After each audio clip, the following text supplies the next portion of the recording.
أعوذ بالله من الشيطان الرجيم. بسم الله الرحمن الرحيم.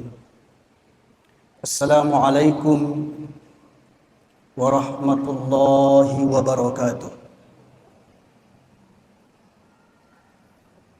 الحمد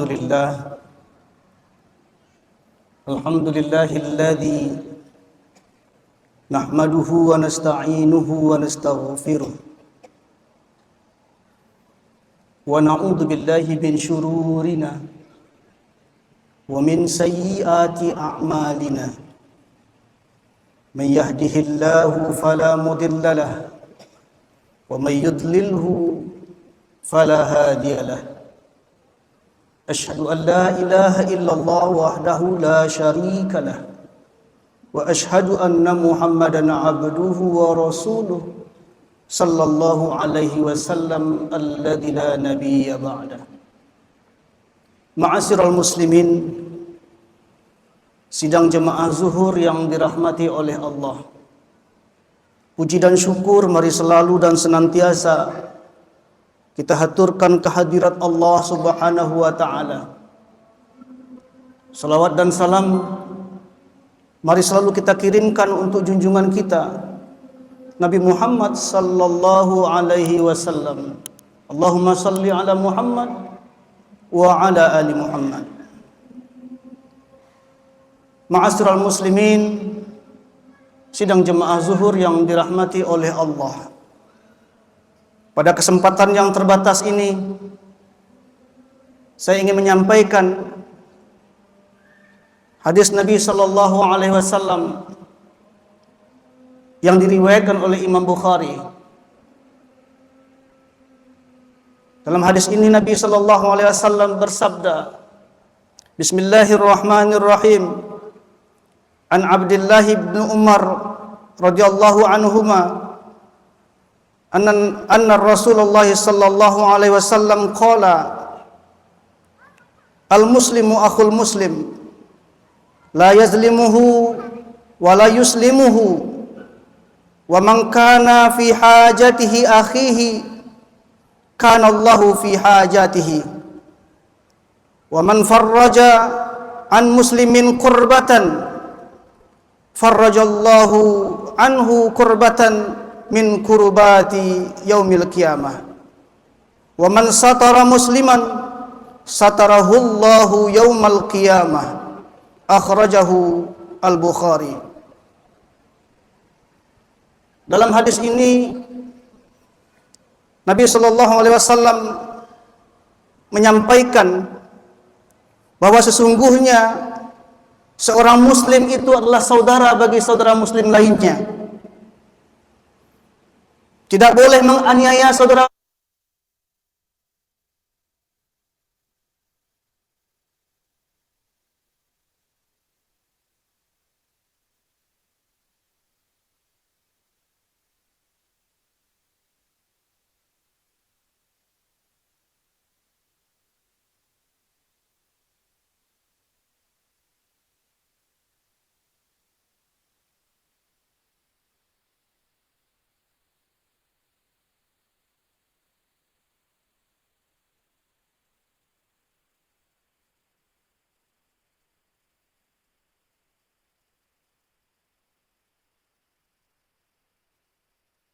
saudara muslimnya, farajallahu anhu kurbatan min kurbati yaumil qiyamah, maka Allah akan melapangkan kesusahannya di hari yaumil qiyamah kelak.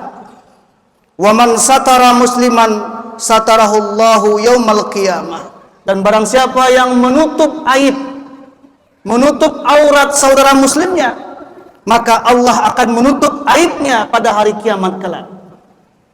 Ma'asyiral muslimin, sidang jemaah zuhur yang dirahmati oleh Allah Subhanahu wa taala. Dari hadis Nabi ini mungkin kita merasa sangat jauh dari apa yang disampaikan oleh Rasulullah sallallahu alaihi wasallam.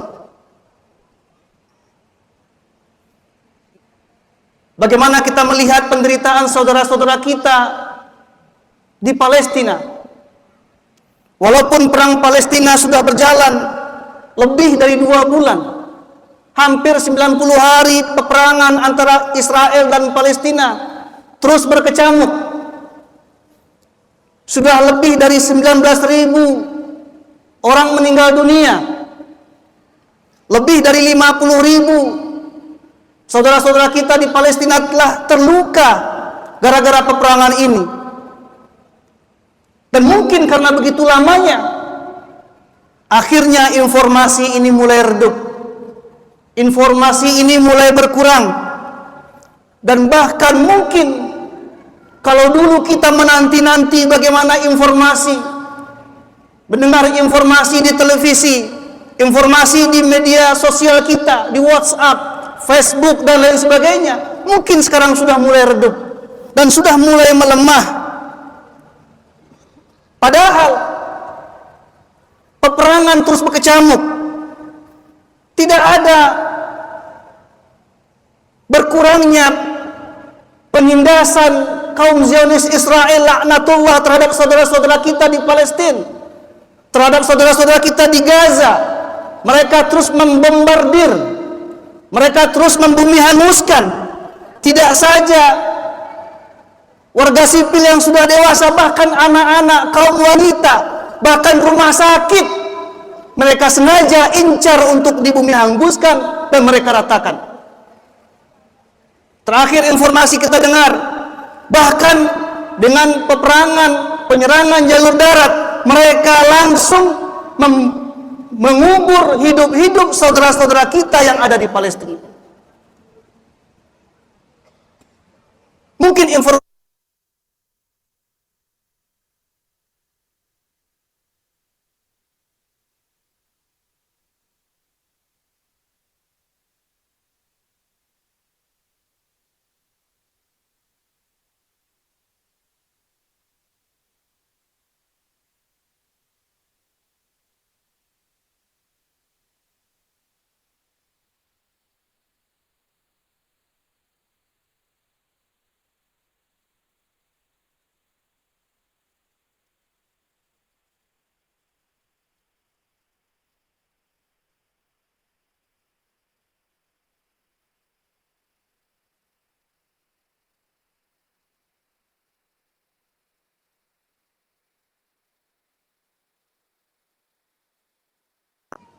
dan ini perlu kita evaluasi, kita pertanyakan. Memang sudah cukup lama, sudah 2 bulan lebih. Sudah banyak hal yang kita lakukan secara bersama-sama, walaupun upaya kita sangat terbatas. Kalaupun mungkin ada yang ingin berjuang ke Palestina, sangat tidak dimungkinkan. Karena berbagai aturan lintas negara. Kalaupun ada yang berhasil, belum tentu juga akan dapat membantu. Tetapi banyak hal yang mungkin kita bisa lakukan. Sebagiannya telah kita lakukan. Kita telah menghimpun dana, berdonasi, sehingga berpuluh-puluh, mungkin beratus miliar telah dikirimkan kepada saudara-saudara kita di Palestina. Doa yang selalu kita panjatkan dalam berbagai event, dalam kesempatan-kesempatan khusus. Namun ternyata ada satu hal yang terlupakan bagi kita. Di satu sisi kita berdonasi, menghimpun dana, menyumbang dan mengirimkan kepada saudara-saudara kita di Palestina. Namun di sisi lain, tanpa kita sadari, kita juga menyumbang untuk peperangan, pembelian senjata, peluru-peluru bangsa Israel dan sekutu-sekutunya. Tanpa kita sadari, ternyata produk-produk, ternyata barang-barang yang kita gunakan di rumah kita. Jangan jauh-jauh kita lihat berbagai alat yang canggih di kamar mandi kita saja, kita perhatikan. Coba kita lihat, apakah kita masih menggunakan produk-produk dari perusahaan yang berafiliasi dengan Israel, dengan negara-negara sekutu yang mendukung Palestina. Mungkin kita bisa Lihat dalam keseharian kita. Dalam berbagai event kita melakukan pertemuan, melakukan rapat di berbagai acara. Kira-kira apa yang disajikan, apa yang disuguhkan? Tidak jarang kita lihat ternyata masih produk-produk yang dikeluarkan oleh perusahaan-perusahaan besar yang berinduk dan terletak di negara-negara Israel atau negara-negara afiliasi pendukung Israel. Ma'asyiral muslimin, sidang jamaah zuhur yang dirahmati oleh Allah. Padahal terkait dengan hal ini, Majelis Ulama Indonesia telah menyampaikan fatwa nomor 83 tahun 2023 terkait dengan hukum terhadap dukungan perjuangan Palestina.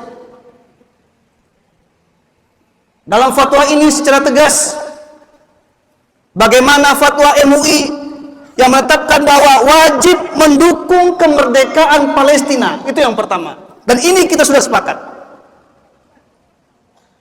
Yang kedua, walaupun ada beberapa poin dalam fatwa MUI, poin yang berikutnya yang paling mengena untuk kita semua sebagai kaum muslimin adalah bagaimana ketentuan mendukung agresi Israel terhadap Palestina atau pihak yang mendukung baik langsung atau tidak langsung, hukumnya adalah haram. Dan ini yang harus kita perhatikan. Walaupun dalam rekomendasi fatwa ini ada rekomendasi bagaimana seharusnya kita tidak lagi mengkonsumsi, tidak lagi bertransaksi menggunakan barang-barang yang dikeluarkan oleh perusahaan-perusahaan besar, perusahaan-perusahaan yang berafiliasi dengan negara Israel dan sekutunya. Tetapi kita lihat, ternyata sampai sekarang hal ini masih terdapat di lingkungan kita. Kalau seandainya barang-barang tersebut sudah ada di rumah kita, sudah terbeli bagi kita, maka hukum dan konsumsinya tidak masalah. Karena secara zatnya menggunakan barang-barang produk yang telah dikeluarkan tersebut, zatnya adalah halal. Halal lizati. Sudah ada label fatwa dari MUI. Sudah ada label fatwa dari Kementerian Agama, sehingga zat dari barang tersebut sudah boleh kita lakukan. Namun ketika barang tersebut belum kita miliki, belum kita beli, dan kita butuh untuk membelinya, maka tindakan membeli, bertransaksi, membeli barang-barang produk dari perusahaan yang berafiliasi dengan negara pendukung Israel inilah perbuatan yang diharamkan. Karena ini termasuk poin yang disebutkan dalam fatwa Majelis Ulama Indonesia. Dan sebenarnya para ulama yang lain telah menetapkan bagaimana wajib ain bagi setiap kita untuk melakukan boikot. Dan sesungguhnya dengan boikot yang kita lakukan ini, secara sederhana kita berhenti mengkonsumsi, kita berhenti bertransaksi menggunakan produk-produk tersebut. Secara perlahan ini akan menghabiskan amunisi, biaya pembelian senjata yang dibutuhkan oleh negara Israel maupun negara-negara pendukungnya. Dan secara tidak langsung sebenarnya ini juga merupakan peluang bagi kita bagaimana untuk menghidupkan perekonomian kita bagi masyarakat Indonesia sendiri, apalagi perekonomian kaum muslimin. Oleh sebab itu, sedari sekarang kita sudah harus berselektif dalam memilih dan memilah apa yang harus kita konsumsi, apa yang harus kita beli dalam kehidupan keseharian ini. Kalau perlu kita pilih mana-mana produk yang akan membangun dan membangkitkan ekonomi umat, apalagi produk-produk yang dikeluarkan oleh kaum muslimin. Walaupun pada saat ini kita lihat berbagai perang media, ada beberapa produk perusahaan besar, informasi dari teman-teman di Solo dan sebagainya mengirimkan bagaimana screenshot, ada baliho-baliho besar. Ini perusahaan-perusahaan yang sebenarnya mempunyai afiliasi yang kuat dengan negara Israel, dengan negara-negara pendukung Israel dan sebagainya. Karena label halal itulah yang sudah ada pada produk mereka, mereka menyatakan fatwa tentang boikot merupakan suatu hal yang hoax. Padahal tidak. Jelas fatwa nomor 83 MUI tahun 2023. Namun memang Majelis Ulama Indonesia tidak mengeluarkan list apa saja produk-produk yang termasuk kategori barang-barang yang dikeluarkan oleh perusahaan-perusahaan yang berafiliasi dengan Israel dan negara-negara pendukungnya. Dan ini perlu kejelian kita. Karena memang kalau seandainya tidak berhati-hati, Majelis Ulama Indonesia mengeluarkan list, pada akhirnya ini akan menjadi bumerang bagi MUI sendiri. Oleh sebab itu kita harus selektif dalam bertindak dalam keseharian. Apalagi pada saat ini sudah ada aplikasi yang dikeluarkan oleh generasi muda kita. Ada aplikasi namanya No Thanks. Kalau di download di Play Store, dia berwarna hijau, no. Kita sebutkan produknya, kita sebutkan barangnya, kita lalu akan keluar. Ini merupakan produk-produk yang afiliasi dari Israel dan negara-negara sekutu. Oleh sebab itu, ma'asyiral muslimin sedang jamaah zuhur yang dirahmati oleh Allah, mudah-mudahan dengan cara kita selektif ini secara tidak langsung akan membantu saudara-saudara kita dan melemahkan bagaimana keganasan Zionis Israel laknatullah terhadap saudara-saudara kita yang di Palestina. Demikian saja, mohon maaf kalau ada hal yang tidak pada tempatnya. Wassalamualaikum warahmatullahi wabarakatuh.